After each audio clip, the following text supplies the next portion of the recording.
This is Real Estate Rookie episode 112. My name is Ashley Kerr, and I'm here with my co-host Tony Robinson, and we are back with another Rookie Reply. Today, we are not picking a topic. We are not pulling one off Facebook. We actually have someone that slid into Tony's DMs. And Tony, what does that DM say? So hold on, before we dive into today's episode, let's take a quick break. Today, I want to tell you guys about PropStream.com. It is a must-have if you want to invest in real estate. You can use PropStream to research any property across the US or use their insane amount of filters to build your own list of motivated sellers that meet your exact investment criteria. You always hear people talking about doing direct mail, sending out mailers. Well, how do they find the people to mail to? They use PropStream. The amount of detailed insight they provide for each property is unbelievable. These guys have been in the data business since 2006. Nobody has more data or better coverage than PropStream. They provide nationwide data, both public record and MLS data, and their application is updated every single day. Data is their bread and butter.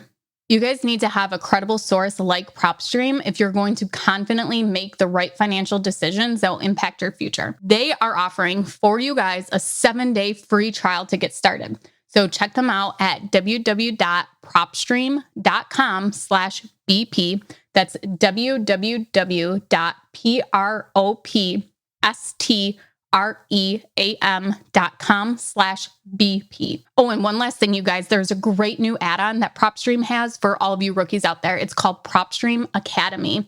This was created for you guys that need support and want to learn more about real estate investing. It also focuses on bringing you up to speed with industry terminology and shows you exactly how to use PropStream efficiently and effectively to get your next deal. The best part is the Academy is free. Here we are in 2021. A truly diversified portfolio needs more than the traditional mix of stocks, bonds, and mutual funds. It needs private real estate. Studies have shown that portfolios with an allocation to private real estate generally delivered a better risk-adjusted return with more annual income and lower volatility over the past 2 decades, thanks to its track record of consistent performance through multiple market cycles. With Fundrise, this level of powerful diversification is now available to you guys. So with Fundrise, they provide access to diversified portfolios of private real estate to all investors with their industry-leading, easy-to-use platform. So whether you're looking to add some stable cash flow via dividends, or maybe you prefer long-term growth through appreciation, Fundrise makes investing in private real estate as easy as investing in stocks, bonds, or mutual funds. Fundrise's team of real estate professionals carefully vet and actively manage all of their real estate projects. And with their easy-to-use website, you can actually track your portfolio's performance and watch as properties across the country are acquired, improved, and operated via dynamic asset updates. See for yourself how 130,000 investors have built a better portfolio with private real estate. It just takes a few minutes to get started. So you guys can go to fundrise.com/BP Rookie today. That's FUNDRISE.com/BP Rookie. Fundrise.com/BP Rookie. So this message came from Scott Morris, and his Instagram handle is HotDads1. So HotDads number 1. And he said, "Hey, Tony, I'm a huge fan of what you and Sarah, my wife, what you and Sarah are doing in the short-term rental space. I'm having trouble wrapping my head around the prices in the Smoky Mountains, and how can those properties even be profitable at the current market value? Am I looking at things the wrong way, and does the price not make that big of a difference in strong markets like Tennessee? I'm just trying to figure out if this is just a mindset shift that needs to happen, or if I should be looking in different markets." So Scott, great question. And I think it's really part of a bigger question around, should you continue to buy in a market where things are appreciating quickly, right? Where prices are rising relatively quickly. Things are heating up in the Smoky Mountains. We bought our first cabin there a year ago for $590. That same cabin today will probably sell between $8,000, maybe even $900,000. So crazy appreciation in the last year. But for us, we're not as concerned about the purchase price as we are about the overall cash flow that's being generated, right? Like what's our actual revenue on that property and what are the profits in the cash on cash return?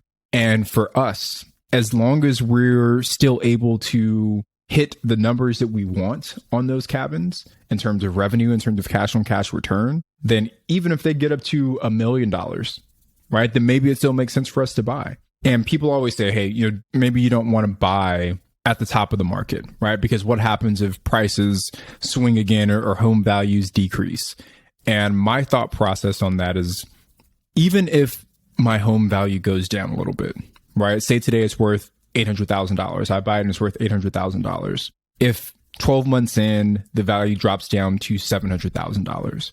As long as that price decrease isn't tied to some bigger financial distress in the economy where people are no longer traveling, if people are still traveling and I'm still making my money on a monthly basis, then the actual value of the home in the short term isn't super important to me, right? Because I can confidently say that if I hold this property for 30 years, I'm probably going to make money on it from an equity standpoint, right? But for me, as long as there are people that are traveling to this market, as long as people are still booking this on Airbnb, as long as we're still generating revenue, then for me, even if we're buying at the top of the market, it doesn't matter a whole lot. So I don't know. That's my thoughts, Ash. What are your thoughts on buying and appreciating kind of expensive markets? Well, Tony, are you seeing a correlation in the Smoky Mountains when you're purchasing, as the prices increase, you're seeing that your daily rate is increasing too?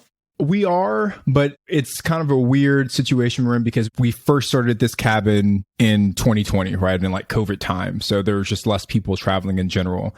Summer of 2021 has been reported as like one of the busiest vacation summers ever. So I think that's playing a lot into it.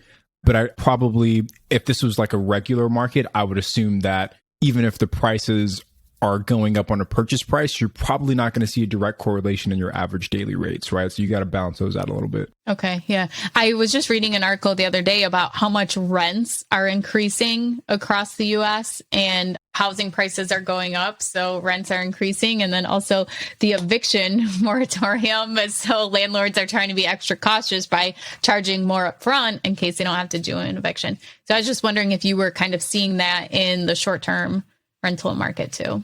But as far as investing in a hot market, I invest in really small rural towns, don't see a ton of appreciation.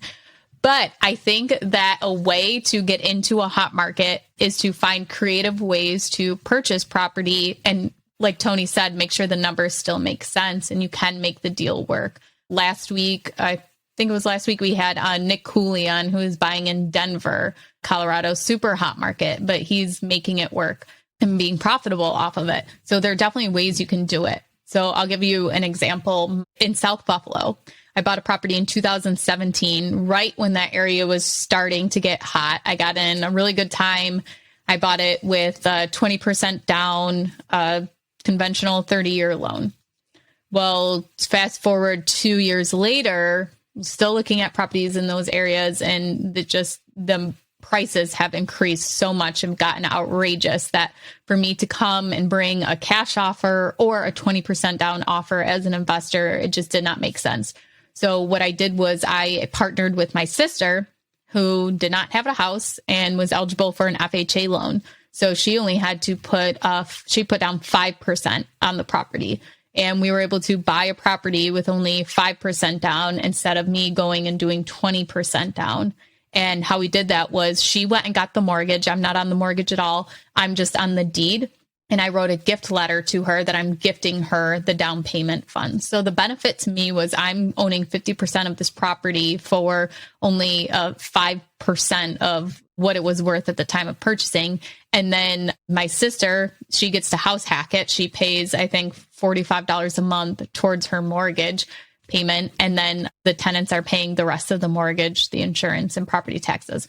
Not seeing any cash flow right now, but it's a long-term play for me. This property is building tons of equity. When my sister moves out, I'll get some of the cash flow. If we decide to sell it, I'll get 50% of the equity in it. So you have to get creative, I think, is really the way to, if you want to get into these hot markets, get into creative ways that you can purchase these properties to make the numbers work instead of dumping a ton of cash into them or just relying on equity only too. You don't want to do that either. I love the idea of getting creative, right? Like that's the best way to find success as a real estate investor. I think the only other thing I'd add, Ashley, is that like say that you're looking at an expensive market and you look at this property, you run your numbers and you're like, okay, I'm happy with this. But then you see, man, this same property sold for $300,000 less 2 years ago. The fact that it sold for $300,000 less 2 years ago doesn't change the fact that it's still a good deal today, right? It just means that 3 years ago it was a really, really good deal, right? But it could still be a good deal today. So I think that's the other thing that people see is they're like, man, this house sold for way less 12 months, 24 months ago. It can't be a good deal. But it's like, if you run the numbers today based on the purchase price today and it still meets your criteria, then it's a good deal. It doesn't matter what the price was in the past. That is such a great point. I think a lot of people will look at houses that are flipped too and be, oh my God, 6 months ago, they bought this for $100,000 and now they're trying to sell it for $250,000. Wow, we should have gotten it back then. Okay, we'll try and do a rehab. But you're right. Just because, it sold cheaper before doesn't mean that it's a bad deal now. It probably actually is a bad deal if it's selling for less than what it sold for 2 years ago, that there's something really wrong with it. People are trying to unload it and not even get their money back they want out of it so bad. Well, Hot Dads 1, hope we answered your question. I hope that gives you some value. Real estate rookies, hope you guys get that too. I know it's super crazy out here in 2021, and it can feel that sometimes finding a good deal is impossible. But like Ashley said, some creativity, a little bit of patience, it'll go a long way for you. Yeah, you didn't tell me that was his Instagram handle before he started. I mean, he's going to get blown up now. Everybody checking out who the hot dad is. Thank you guys so much for listening. I'm Ashley at Wealth from Rentals, and he's Tony at Tony J. Robinson on Instagram. And we will be back on Wednesday with another episode with an investor to hear their story. Thank you guys so much for joining. And if you love the podcast, please leave us a 5-star review on iTunes or whatever platform you're listening on. We would really appreciate it. Have a great weekend.